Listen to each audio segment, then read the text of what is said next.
योग दर्शन की 89वीं कक्षा। इससे पहले हमारी 88 कक्षाएं हो गई हैं। कल की कक्षा बड़ी रोचक कक्षा थी। कई सारे लोगों ने मुझे बाद में फीडबैक दिए अपने। स्वधर्म को लेकर कल की हमारी चर्चा रही थी कि हम अपने स्वधर्म को ठीक से न जान पाने के कारण कितनी हानियां अपने जीवन में उठाते हैं। योग में अध्यात्म में आगे बढ़ने के लिए ये तो बहुत आवश्यक है कि हम अपने व्यवहारिक जीवन में खुश रहें, प्रसन्न रहें। बहुत दुखी व्यक्ति, बहुत परेशान व्यक्ति, बहुत खिन्न व्यक्ति, भीतर से लगातार चिंतित व्यक्ति योग मार्ग में बहुत अच्छे से आगे बढ़ पाएगा, ये संभव नहीं है। ये होता है कि कई बार दुख जो होते हैं, परेशानियां जो होती हैं, प्रतिकूलताएं जो होती हैं, वो हमको अध्यात्म में आगे बढ़ने में प्रेरणा दे देती हैं। लेकिन वो दुख बना रहे, वो भीतर से चिंताएं मन में बनी रहें, तो व्यक्ति बहुत आगे तक, लंबे समय तक स्थिरता से, निरंतरता से ज़्यादा दूर तक जा नहीं पाता। इसके लिए आवश्यक है कि हम अपने व्यवहारिक जीवन में, दैनिक जीवन में खुश रहें, प्रसन्न रहें। तनिक रुकिए, किसी का मैसेज है।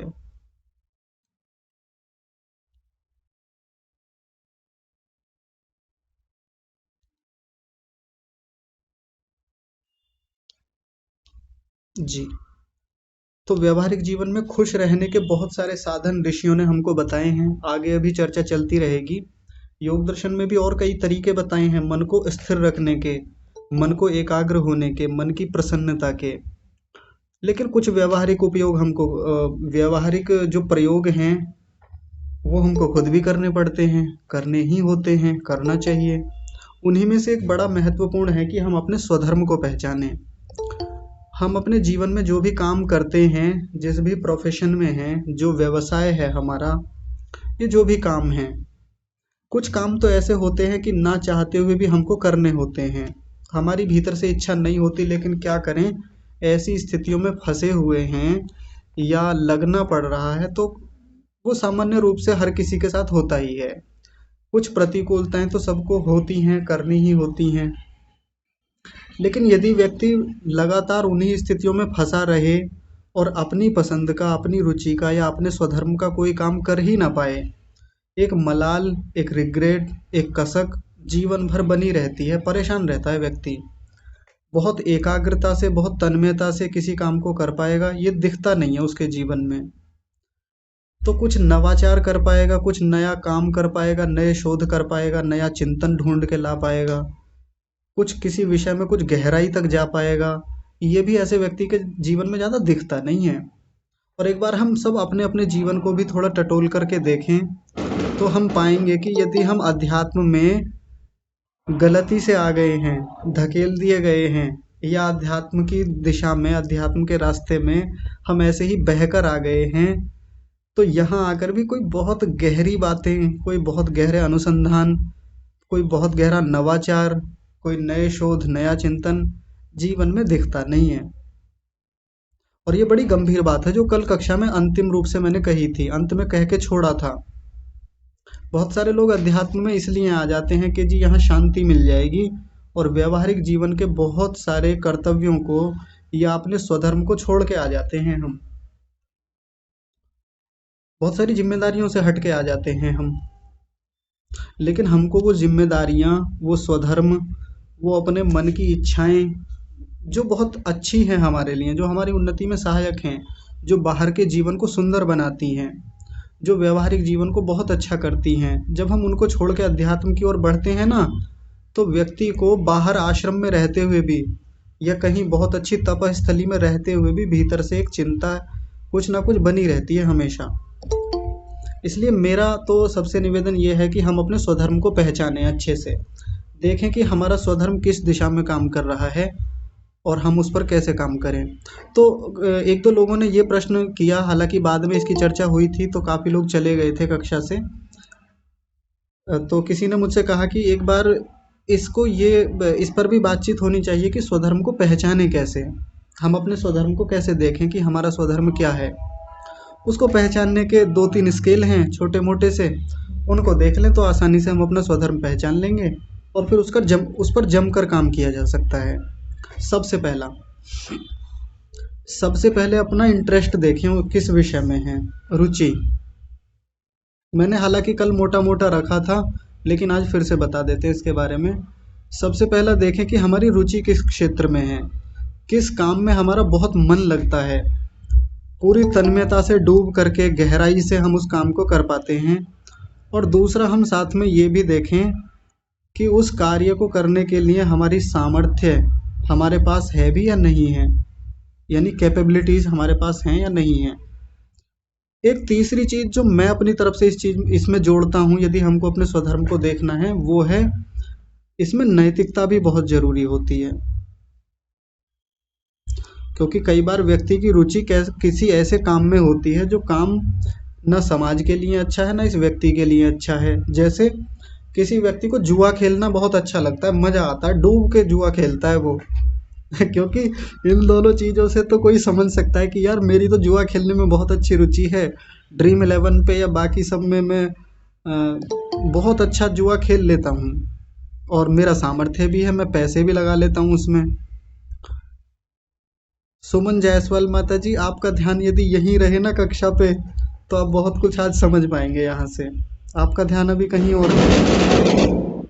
देखिए तो किसी व्यक्ति की रुचि यदि गलत काम में है, गलत दिशा में है, जो ना खुद के लिए बेहतर है, ना परिवार के समाज के लिए अच्छा है, रुचि है उसकी उसमें खूब खूब मज़ा आता है, डूब करके जुआ खेलता है, या कोई और उसका कोई ख़राब काम है उसमें मन लगा के करता है उसको, साथ में सामर्थ्य भी है, पैसा भी खूब है, तन मन धन से हर प्रकार से जुट जाता है उस प्रक्रिया में, तो ऐसे तो स्वधर्म तय नहीं होता। स्वधर्म के लिए जो मैं बहुत आवश्यक एक चीज़ समझता हूँ वो है नैतिकता। नैतिकता हमको ये बताती है कि जो रुचि हमारी किसी कार्य में है और साथ में सामर्थ्य है, हम उस पर काम भी कर रहे हैं, वो हमारे अपने हित में भी तो हो वो कार्य। साथ में उसमें यदि सामर्थ्य भी हमने लगाया है, ताकत लगाई है, वो कार्य हमारे और समाज के लिए कुछ अच्छी दिशा देने वाला हो। अब आप ऐसा चुन लें, अपने जीवन में देख लें। अब कई लोगों को लगता है, जैसे कल सागर जी ने सबसे अंत में प्रश्न किया था कि मैं ये पहचान नहीं पाता कई बार कि मैं अपने स्वधर्म में किसको ढूंढूं, क्योंकि मेरी रुचि कई चीज़ों में है। उन्होंने ऐसा कहा, मुझे ये भी अच्छा लगता है, ये भी अच्छा लगता है, मुझे इस काम को करने में भी मज़ा आता है, इस चीज़ को करने में भी मज़ा आता है। तो मैं इतनी सारी रुचियों में से, इतनी सारी चीज़ों में से अपने मूल स्वधर्म को कैसे पहचानूं, जिससे कि मैं उसमें डूब के काम कर सकूं, मज़ा आए मुझको उस काम को करने में। तो उसके लिए एक बहुत बढ़िया तरीका अंत में बताया था, तो आज आप सब लोगों के सामने मैं रख देता हूँ उस बात को, तो आप लोग भी एक बार देख लीजिएगा अपने आप को टटोल करके। उसके लिए सबसे अच्छा है डायरी और पेन उठाएं, आप अपना कॉपी पेन उठा लें, कुछ भी ले लें, और एक सूची बनाएं, एक तालिका बना लें। उस तालिका में क्या करें कि ये लिखें कि हमको कौन कौन सी चीज़ें पसंद हैं, उसमें पॉइंट बना लें। ज़्यादा से ज़्यादा किसी की 5 रुचियाँ होंगी, 6 होंगी, 7, 8, 10 होंगी, इससे ज़्यादा तो शायद किसी की नहीं होगी। अब जिसकी जितनी रुचियाँ हैं वो उसके हिसाब से उनके नाम लिख ले कि जी मुझे ये वाला भी पसंद है, ये वाला भी बहुत अच्छा लगता है, ये वाला भी, इस काम को मैं बहुत अच्छे से कर लेता हूँ, मज़ा आता है काम करने में। और ऐसी उसने 5 चीज़ें ढूंढ ली मान लीजिए, लेकिन वो ये तय नहीं कर पा रहा है कि इनमें से प्रथम नंबर पे किसे रखा जाए। लेकिन ये देखना तो उसी को है, कोई बाहर का व्यक्ति तो उसको नहीं बता सकता ना कि आपका स्वधर्म क्या है, ये तो खुद ही देखना होगा। जैसे यहीं से तय करें इन 3 चीज़ों के आधार पे सबसे ज़्यादा रुचि किस काम में होती है। किसी को स्पोर्ट्स में हो सकती है, खेलने में हो सकती है। मान लीजिए किसी को स्पोर्ट्स में है, खेलने में है, उसको लिख ले सबसे पहले। किसी को पढ़ाई में हो सकती है, स्टडी में, या मान लीजिए किसी को घर में भोजन बनाने में हो सकती है, उसको खाना बनाना बहुत अच्छा लगता है, मज़ा आता है खाना बना के, दूसरों को खिलाने में, सेवा करने में बहुत अच्छा लगता है। किसी व्यक्ति को मान लीजिए खेती करने में मज़ा आता है, एग्रीकल्चर में उसको बहुत दिलचस्पी है, ज़मीन से जुड़े रहने में उसको खूब मज़ा आता है। ये इसके अलावा मान लीजिए और किसी व्यक्ति को कोई भी और ले लीजिए, मान लीजिए पेंटिंग में उसको बहुत अच्छी रुचि है, वो पेंटिंग करना बहुत अच्छे से जानता है। अब उसको सारी चीज़ें अच्छी लगती हैं, वो ये तय नहीं कर पा रहा है कि इनमें से मैं किसको चुनूँ, किसको ऊपर नीचे रखूँ। तो फिर इन तीनों के आधार पे रखें रुचि देख ले, रुचि तो सारे में है। अब देखे सामर्थ्य किस में ज़्यादा लगता है उस व्यक्ति का। खेलने में ज़्यादा समय बिताता है, सामर्थ्य लगाता है, अपने शरीर का अधिक हिस्सा खर्च करता है खेलने में, पढ़ाई में करता है, खाना बनाने में, खेती में या पेंटिंग बनाने में। अब इसके आधार पे वो एक क्रम बना लेगा। अब साथ में ये भी देख ले कि उसका जो कार्य है वो कहीं किसी को हानि तो नहीं कर रहा है, नैतिकता के आधार पे भी मूल्यांकन कर ले। ऐसा तो नहीं कि उसके खेलने से या जो वो काम कर रहा है उसके परिवार को ही हानि हो रही हो। तनिक रुकिए, यहाँ पर डीजे बज रहा है बहुत जोर से, वो अभी चला जाएगा, आप बस थोड़ी सी प्रतीक्षा करिए।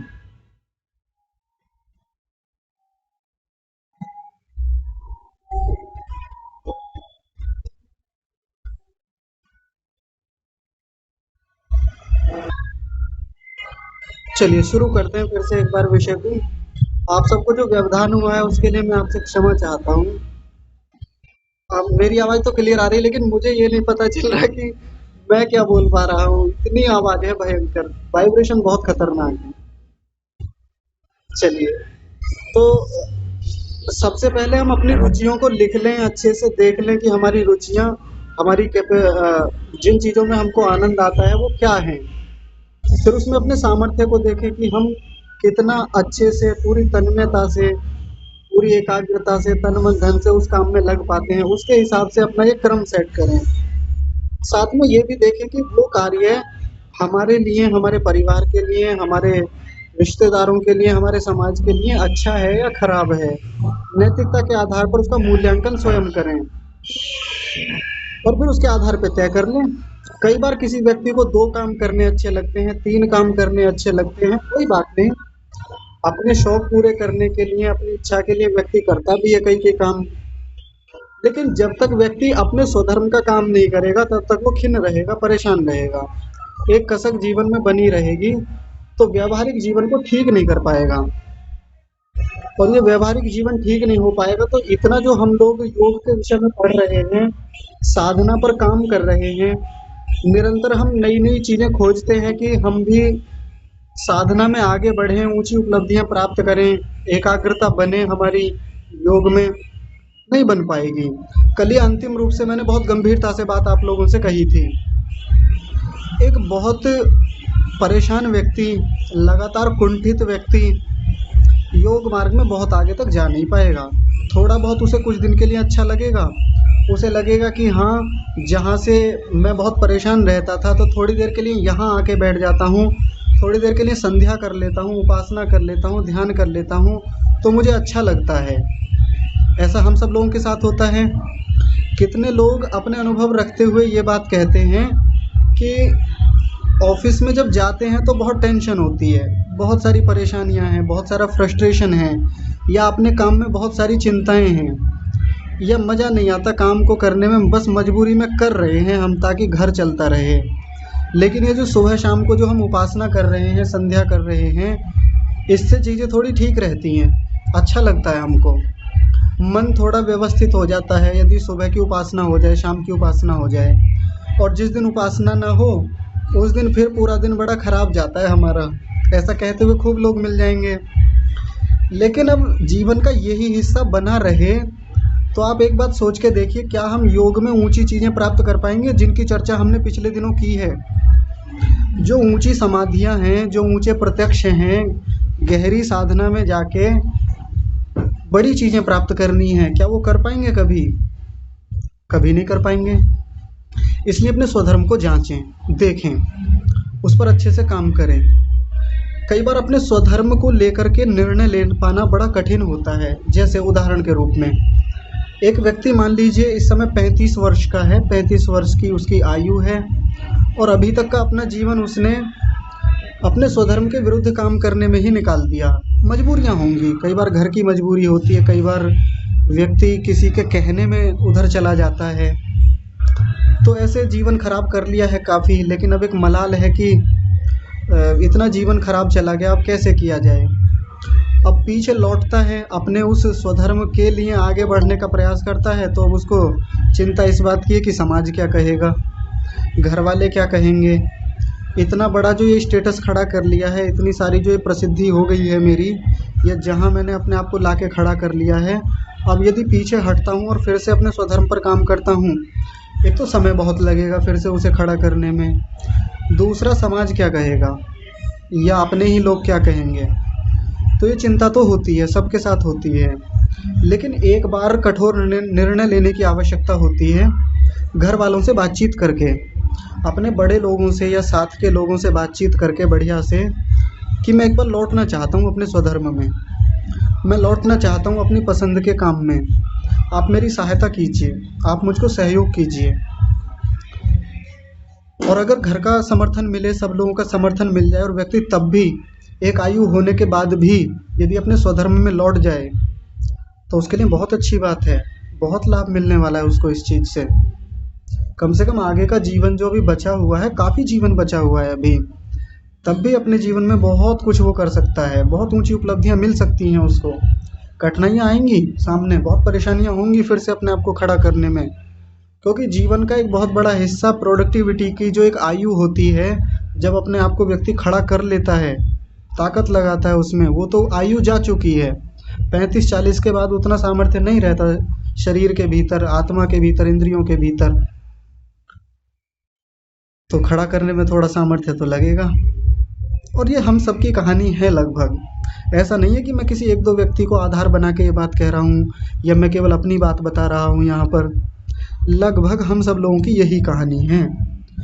हमारी कक्षा में भी बहुत कम लोग, गिनती के शायद 2-4, 10-5 लोग ऐसे होंगे, अभी इस समय संख्या पूरी 80 संख्या है, 80 लोग हैं कक्षा में, और 80 में से शायद 7-8-10 लोग ऐसे होंगे जो अपनी पसंद के काम में हैं, अपने स्वधर्म के अनुसार जीवन में पूरी मस्ती से आगे बढ़ रहे हैं और खूब तन्मयता से झंडे गाड़ रहे हैं अपने फील्ड में, मज़ा आता है काम करने में उनको, खुद की भी उन्नति हो रही है और समाज को भी कुछ बेहतर दे पा रहे हैं अपनी ओर से। लेकिन बाकी लोग जो इस प्रकार से अभी मलाल है, आयु बहुत अधिक हो गई है, परेशानी हो रही है, अब यहाँ जान करके कि स्वधर्म नाम की भी कोई चीज़ होती है, उसमें फिर से लौटना बड़ा मुश्किल है, तो चिंता ना करें। मैं कहता हूँ कि यहीं से जीवन को एक नई दिशा दें, यहीं से जीना शुरू करें अपने उस जीवन को, लेकिन निर्णय तो लेना पड़ेगा। नहीं तो मैं तो साफ कहता हूँ कि बहुत सारे लोग मिल जाएंगे अध्यात्म पर बातचीत करने वाले, बहुत सारे लोग आपको अध्यात्म की ओर बढ़ाने के लिए खूब अच्छे अच्छे समाधान देने वाले मिल जाएंगे, और हैं भी सच में, बहुत योग्य योग्य लोग हैं, बड़े बड़े अनुभवी लोग संसार में हैं जो अध्यात्म में पारंगत हैं, जिन्होंने ऊंची योग की उपलब्धियां हासिल कर रखी हैं, अच्छे टीचर्स हैं, अच्छे प्रशिक्षक हैं, योगाचार्य हैं। लेकिन वहाँ जाने के बाद में भी अगर ये मन की स्थिति खराब रही, मन वहीं उसी दिशा में झूलता रहा, तो फिर वहाँ वो लोग भी कुछ नहीं कर पाएंगे, बहुत कठिनाई हो जाएगी वहाँ जाके भी। तो स्वधर्म में लौटने के बाद कैसे किसी व्यक्ति को आनंद आता है, मैं एक बस उदाहरण देके अपने जीवन का रख देता हूँ, तो बाकियों का क्या रखूँ, क्योंकि मैंने अपने जीवन में वो स्वधर्म को देखा है और उसका लाभ लिया है, तो मैंने कैसे उस पर काम किया मैं आपको बताता हूँ संक्षेप में। हालांकि योग दर्शन जैसी जो कक्षा है वो एक व्यावहारिक कक्षा है, बड़े ध्यान से सुनेंगे सभी लोग, और यहाँ जो पढ़ाने वाला व्यक्ति है, योग दर्शन की कक्षा लेने वाला जो व्यक्ति है, वो अपने व्यक्तिगत जीवन की बातें रखने से बचता है। मैं भी कई बार बचता हूँ कि मैं अपने व्यक्तिगत जीवन की बातें आप लोगों के साथ साझा ना करूँ, क्योंकि खतरा होता है। खतरा ये है कि मान लीजिए मैंने यहाँ अपने व्यक्तिगत जीवन की कोई बात, व्यावहारिक जीवन की कोई बात आप लोगों के सामने रखी, तो मेरे लिए खतरा ये है कि कल को यदि मेरा थोड़ा सा भी व्यवहार अपनी बात के, अपने वचन के विरुद्ध दिखाई दिया, तो कई लोग तलवार निकाल के आ जाएंगे, लाठी निकाल लेंगे और मेरे विरुद्ध हो सकता है फतवे जारी हो जाए कि कक्षा में तो ऐसा कह रहे थे और यहाँ देखो बातें, कक्षा में तो बातें बड़ी बड़ी थी और व्यवहार देख लो कैसा है। इसलिए मैं ज़्यादातर प्रशिक्षक लोगों को देखता हूँ, आचार्यों को देखता हूँ कि वो व्यक्तिगत जीवन की बातें साझा करने से बचते हैं। लेकिन फिर भी मैं आपके सामने एक छोटा सा अनुभव रख देता हूँ संक्षेप में, ताकि आप लोगों को एक बात समझ में आए कि स्वधर्म पर काम करने से आनंद कितना आता है। मैं भी बहुत लंबे समय तक अपने स्वधर्म के विरुद्ध काम करता रहा, बहुत लंबे समय तक मैंने उसमें समय बिताया, बहुत समय खराब हुआ मेरे जीवन का, 7-8 साल ऐसे ही खराब हो गए उसके पीछे, जो मेरे स्वधर्म में था ही नहीं। ऐसी बात नहीं कि वहाँ से सीखने को नहीं मिला, बहुत सारी चीज़ें सीखी, लेकिन ये आयु वो आयु थी जिस आयु में कुछ बहुत बड़े काम किए जा सकते थे, जिसमें अपने आप को और बेहतरी से खड़ा किया जा सकता था, बहुत सामर्थ्य इकट्ठा किया जा सकता था अपने स्वधर्म में रह करके। अब लेकिन खराब हो गया, इसमें ऐसा क्या है? तो एक जगह से मुझे अपने स्वधर्म के बारे में पता चला, जैसे आज मैं आप लोगों को बता रहा हूँ, वैसे मुझे भी कहीं से पता चला था। अब निर्णय लेना मेरे लिए बड़ा कठिन था, क्योंकि समाज सामने आता है फिर से जब मैं निर्णय ले रहा था। सबसे पहला विरोध तो घर वालों की ओर से ही होता है। हमारी कक्षा में मेरे सभी घर वाले जुड़ते हैं। हाँ, ये मेरे लिए बड़े गौरव की बात है कि मेरी कक्षा में मेरे परिवार के लगभग सभी सदस्य जुड़ते हैं, पिताजी को छोड़ करके। मेरे बड़े भैया हैं, मेरी भाभी हैं, मेरी माँ है, मेरी छोटी बहन भी है, तो सब लोग कक्षा में जुड़ते हैं। अब उन लोगों का ही सबसे पहले विरोध है मेरे प्रति, कि कैसे इस फील्ड में आगे बढ़ोगे, क्या करोगे, जिसमें तुमने इतना समय लगाया, जिसमें इतना धन खर्च किया, उसमें तो कुछ कर नहीं पाए, अब इस दिशा में जो बढ़े हो तो क्या ही कर पाओगे। एक होता ही है, सब घर वालों को ये कसक होती ही है और गुस्सा होता ही है उनके भीतर। तो उनका भी था, मैंने स्वीकार किया। थोड़े विरोध हुए, थोड़ी बहुत लड़ाई झगड़े हुए, जो कि आमतौर पे होते हैं, लेकिन एक बार मन को कठोर करके मैंने वो निर्णय लिया। घर वाले धीरे धीरे वो भी सहमति पे आ गए और उन्होंने धीरे धीरे समर्थन किया इस बात का। और यहाँ से धीरे धीरे चीज़ें ठीक होनी शुरू हुई। योग पर काम किया बढ़िया से, अध्यापन पर काम करना शुरू किया, जो कि मेरा मूल व्यक्तित्व है।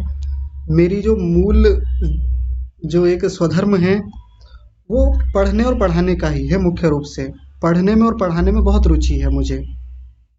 तो इस पर पिछले कुछ सालों में काम किया धूमधाम से, और ज़्यादा नहीं, बस लगभग 2-2.5 साल पुरानी बात है जब से अपने स्वधर्म पर काम किया है। तो ये जो आप योग में, योग दर्शन में जो भी अध्यापन का कार्य आप देख रहे हैं, निरंतर नई चीज़ें खोजना, खेती के काम में है। खेती के काम में बहुत बड़ी प्रोडक्टिविटी होती नहीं है, कोई बहुत बड़े ऐसे कीर्तिमान स्थापित होते नहीं है कि कोई व्यक्ति वहाँ जाके कुछ बहुत नए अनुसंधान कर सके, या कुछ नई चीज़ें खोज सके, या कुछ बहुत बड़ा व्यापार खड़ा कर सके वहाँ से। ऐसे स्कोप यहाँ पे ज़्यादा है नहीं, हैं भी तो अपने लिमिटेशंस बहुत हैं। लेकिन मेरा ये भी एक स्वधर्म है कि मुझे मिट्टी से जुड़े रहना, खेती करना बहुत अच्छा लगता है, बहुत मज़ा आता है, डूब जाता हूँ मैं अपने काम में। तो यहाँ रह के कुछ दिन काम किया, पिछले 2-2.5 सालों में डूब के काम किया। तो आप लोग विश्वास नहीं करेंगे, मुझे वो चीज़ें भी बहुत आनंद देती हैं जो लोगों के लिए एकदम कचरा हैं, कबाड़ा हैं, कूड़ा है, घास है, खरपतवार है, बेकार की चीज़ें हैं, मिट्टी हैं लोगों के लिए। मुझे वो मिट्टी भी बहुत सारे अनुसंधान करने के लिए प्रेरित करती है। मुझे छोटी छोटी सी पत्तियों में, छोटे छोटे से फूलों में, कीड़े मकोड़ों में, खेतों की छोटी छोटी चीज़ों में, सूखी पत्तियों तक में मुझे कुछ ना कुछ दर्शन दिखाई देता है, फिलॉसफी दिखाई देती है वहाँ पे। अगर एकांत में कुछ समय के लिए खेत में बैठना हो जाए, थोड़ी देर के लिए भी, तो कुछ ना कुछ नया विचार, नवाचार, कुछ ना कुछ नया अनुसंधान निकल के आ ही जाता है। वहाँ एक अवसर है एकांत में काम करने का, अपने ऊपर विचार करने का, अपने जीवन को टटोलने का, अपने भीतर झांकने का, अपनी उन्नति अवनति को देखने का, अपने गुणों अवगुणों पर काम करने का, अपने स्वधर्म को और बारीकी से देखने का कि और क्या हो सकता है, और क्या बेहतर मैं कर सकता हूँ इसमें। आज क्या विषय योग दर्शन का पढ़ाया जाएगा कक्षा में, तो इसमें कहाँ से और नई चीज़ें ढूंढ करके मैं आप लोगों के लिए और बेहतर कोई चीज़ ला सकूँ, कुछ और नया खोज सकूँ आपके लिए। ये चलता रहता है वहाँ पे हमेशा। तो मेरा योग दर्शन पढ़ने का, पढ़ाने का कोई अनुभव नहीं है। पहली बार योग दर्शन हम यहाँ पे पढ़ रहे हैं। मैंने भी आप सब लोगों की तरह ही योग दर्शन यूट्यूब से या गूगल मीट की कक्षाओं से पढ़ा है। कभी ऑफलाइन किसी के पास बैठ के योग दर्शन पढ़ने का कोई अनुभव नहीं है। किसी से सीधे सीधे योग दर्शन के प्रश्नों पर समाधान करने का कोई अनुभव नहीं है कि मैंने बैठ कर के सामने विधिवत कक्षाओं में प्रश्न उत्तर किए हों। सामान्य रूप से व्हाट्सएप पर मेरे क्वेश्चन आंसर हुआ करते थे, इतना ही है बस। बात अपने स्वधर्म की है। इस स्वधर्म पर काम कर लिया तो लोग कैसे जोड़ते चले गए अपने आप से, मुझे तो पता भी नहीं चला। मैंने ज़्यादा लोगों को जोड़ा भी नहीं है कक्षा से, बाकी लोगों ने अपने आप से जुड़े हैं, अपने आप से जुड़े रहते हैं। यूट्यूब से बहुत सारे लोग जुड़े हैं जो निरंतर वहाँ यूट्यूब पे देख रहे हैं, विधिवत यहाँ नहीं आते कक्षा में, लेकिन वहाँ जुड़े हुए हैं। तो अपने स्वधर्म को पहचानने से व्यक्ति उन चीज़ों में से भी नई नवाचार खोज के निकालता है, नए अनुसंधान निकालता है, जो समाज के लिए या बाकी लोगों के लिए कुछ है ही नहीं, कचरा है, वो कबाड़ है। वहाँ से भी नई चीज़ें निकल के आ जाती हैं। आप लोगों को बस एक छोटी सी बात और बताता हूँ कि जब लगभग 2.5 साल पहले या 2 साल पहले ये कक्षा, 2.25 साल पहले ये कक्षा शुरू हुई थी, तो मैं भी 5-6 लोगों से कक्षा शुरू हुई तो पैर कांपते थे। आपको सच बता रहा हूँ मैं, मेरा शरीर कांपता था यहाँ से। मैं ये नहीं सोच पाता था कि अब आगे क्या बोलना है। यानी 40-45 मिनट की कक्षा में लगातार बोल पाना मेरे लिए बड़ा चैलेंज हुआ करता था, बहुत चुनौती थी। और आज आराम से एकदम से सहज भाव से बैठ के, कोई मेरा बैठने का कोई ऐसा ढंग नहीं होता कि जो आचार्यों की एक शैली होती है बैठने की, आराम से एकदम सहज मुद्रा में आरामदायक स्थिति में बैठ करके निर्भय होके बातचीत कर पाते हैं आप लोगों से। और मेरे लिए तो यही एक बड़ी बात है कि कक्षा में मैं जितनी बातें बोलता हूँ, आप सब लोग तो देखते नहीं हैं मेरे जीवन को, व्यवहारिकता को आप लोग देख नहीं पाते, लेकिन मेरा परिवार मेरी हर एक व्यवहारिकता को बारीकी नज़र से देखता है, कक्षा में भी जुड़ते हैं। तो कल को मेरे ऊपर अंगुली भी उठाने के लिए वो लोग खड़े हैं, तलवारें लेके हमेशा खड़े रहेंगे कि कक्षा में ऐसा बोल रहे थे और यहाँ ऐसा बोल रहे हो, इस बात का भी ध्यान रखना है। और बड़े लोग, हमारी कक्षा की जो औसत आयु है वो लगभग 55 साल है। सब लोग मुझसे बड़े हैं, मुझसे छोटे शायद 5-10 लोग होंगे कक्षा में बस।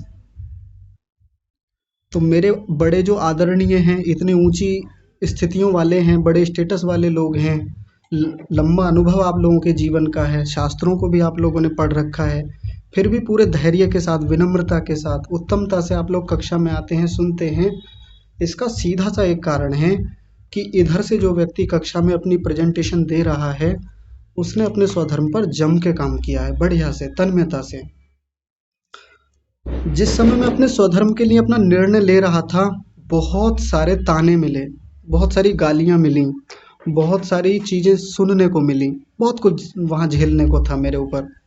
उस दबाव को झेल पाना बहुत मुश्किल काम था वहाँ से। कई बार ऐसे दबाव में लोग ज़्यादा झेल नहीं पाते और जीवन को आगे ही नहीं बढ़ा पाते, लेकिन वहाँ उस दबाव को झेला क्योंकि योग साथ में था उस समय। जिस समय मैं वो निर्णय ले रहा था ना, उस समय योग मेरे जीवन का हिस्सा हुआ करता था। कोई बचपन से योग मिला, बचपन छोड़िए, 27-28 साल की आयु तक भी योग जीवन में था नहीं, अध्यात्म था ही नहीं।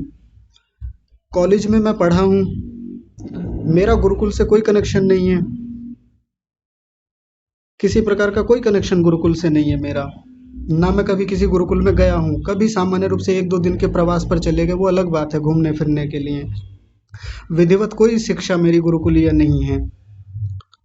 कॉलेज से पढ़े हैं, उससे पहले सरकारी स्कूलों के पढ़े हुए हैं, यही अपनी शिक्षा है, यही पढ़े हैं। लेकिन स्वधर्म पर काम करने से ये लाभ हो जाता है कि जो भीतर है हमारे, जो भीतर का सामर्थ्य है, उसको प्राप्त करने में बहुत समय लगता नहीं है। फिर अपनी कहानी रखने के पीछे का उद्देश्य यही है आप लोगों के सामने कि यदि आप लोग अपने स्वधर्म को पहचान लें एक बार, तो फिर उस फील्ड में झंडे गाड़ने में कोई बहुत बड़ी चुनौतियां सामने आती नहीं है। आप लोग एक बात सोचिए, एक चीज़ और बताता हूँ, बहुत रोचक है, बहुत मज़ेदार है, यहाँ से सीखने को मिलेगा। जिस समय हमारी कक्षा शुरू होती है वो समय हमारे खेत से लौटने का होता है। खेत से लौटना है, स्नान करना है, चारा काटना है, भोजन करना है। भोजन करके गांव के लोग तो आराम करते हैं दोपहर में, हमारे घर वाले भी अधिकांश सो जाते हैं कई बार उस समय तक। लेकिन उस समय शीघ्रता से खेतों से काम करके लौटना, जल्दी से स्नान आदि करना, चारा काटना या जो भी काम है निपटा करके शीघ्रता से आके कक्षा में बैठना। 3 हैंडसेट्स है ये हैंडल करना, एक में रिकॉर्डिंग, एक में ये स्क्रीन शेयर और एक में आप सब लोगों को जोड़ना होता है। पहले से पोस्ट तैयार करके रखना, ये सब कुछ जो आप देखते हैं पहले से तैयार करके रखने होते हैं। इतनी सारी चीज़ें, बहुत सारी व्यस्तताएं, रात तक लगे रहना 10-11 बजे तक, सुबह जल्दी उठ करके अपने नित्य कर्म करके और रात्रि में सोने तक लगातार व्यस्तताओं के बीच भी गहरी चीज़ें आप लोगों के लिए ढूंढ करके लाना या वो सब चीज़ें निकाल के लाना जो योग दर्शन में सीधे सीधे नहीं दिखती हमको। हम योग दर्शन को खोल के देखें तो वो बातें नहीं मिलेंगी जो हमारी व्यवहारिकता से सीधे जुड़ जाएं, हमारे व्यवहार को शुद्ध करें।